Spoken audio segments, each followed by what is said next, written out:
Sean Diddy Combs, a billionaire, a legend, an icon who shaped hip-hop culture for decades. But beneath the diamond chains and private jets, allegations of control, violence, and exploitation simmered for years. Today, that glamorous empire faces its greatest reckoning. Is this justice finally catching up, or proof that power and money can rewrite any story? This is Shockline TV. Let's dive in. Diddy's story is straight out of a movie. A Harlem hustler turned music mogul, he built Bad Boy Records, launched fashion lines, partnered with luxury liquor brands, and became a billionaire. But behind the success were whispers, stories of abuse, manipulation, and intimidation. In late 2023, it all came crashing down. 5 major charges, including racketeering conspiracy, sex trafficking, and transportation of individuals for prostitution. Cassie Ventura, his former artist and longtime partner, became the face of these allegations, igniting a wave of other claims and civil suits. In 2025, the gavel fell.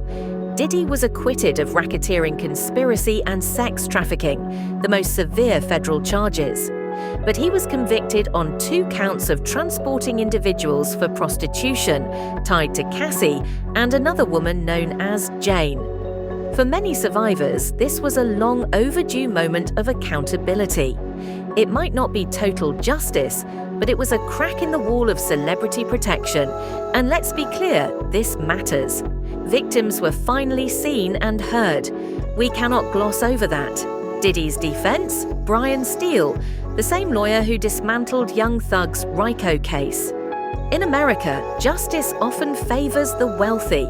With money, you get not just a defense, you get strategy, narrative control, and silence where you need it. Imagine this: if Diddy wasn't a billionaire, if he was an average black man in America, would he have walked free on the bigger charges? Would he even have survived the first hearing? Funkmaster Flex took a hard stance against Cassie's story. He argued she wasn't a victim, but a willing participant who took the payout and avoided dropping her tell-all book. He even went so far as to ask, "When do you plan to teach girls not to make the same mistakes you made? Just my opinion."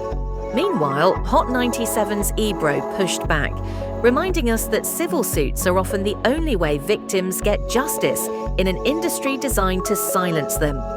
Then came the Joe Budden podcast.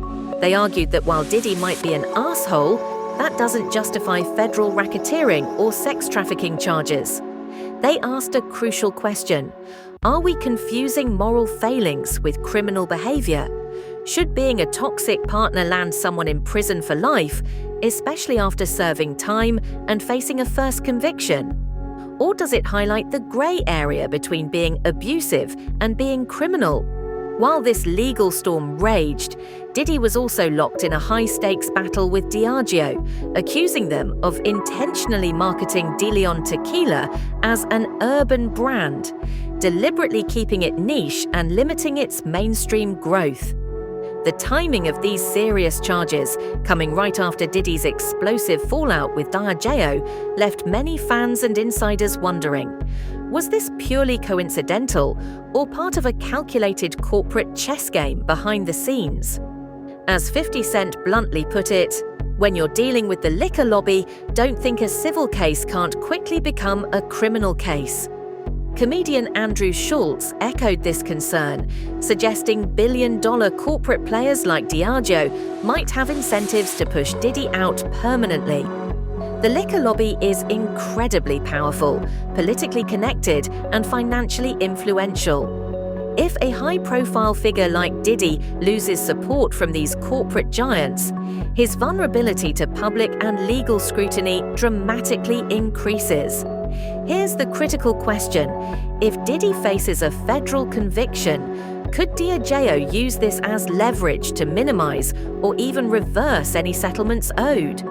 Could removing Diddy from the narrative allow Diageo to reclaim control of lucrative brands, free from further litigation or PR backlash?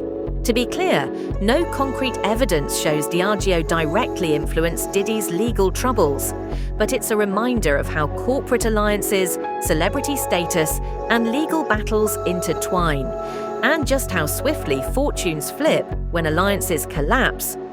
But maybe we should not be surprised by the entirety of this case, because history has shown us this before. Consider Al Capone, a man whose empire was built on violence and intimidation. Yet, it wasn't murder or racketeering that finally brought him down. It was tax evasion. Justice doesn't always get the big monsters for their biggest crimes. Sometimes it takes what it can get. Diddy wasn't convicted on sex trafficking or conspiracy, but he was still found guilty. In the end, does it matter how justice lands, as long as it lands? Then there's the Pandora's box effect. Look at Jay-Z's recent civil suit dropped by attorney Tony Busby. Cases like these blur the lines between legitimate justice and opportunism. Have we created a system where true survivors finally find a voice? Or opened the floodgates for opportunists to cash out on big names, diluting real victim stories? Or both? So, what does all this mean? Is this justice for Cassie and the other women? Is this a case of power shielding power? Or a mirror reflecting the messy, uncomfortable realities of celebrity culture and our society at large? Drop your thoughts below. Let's have a real conversation. Like, subscribe, and hit the bell for fearless deep dives only on Shockline TV.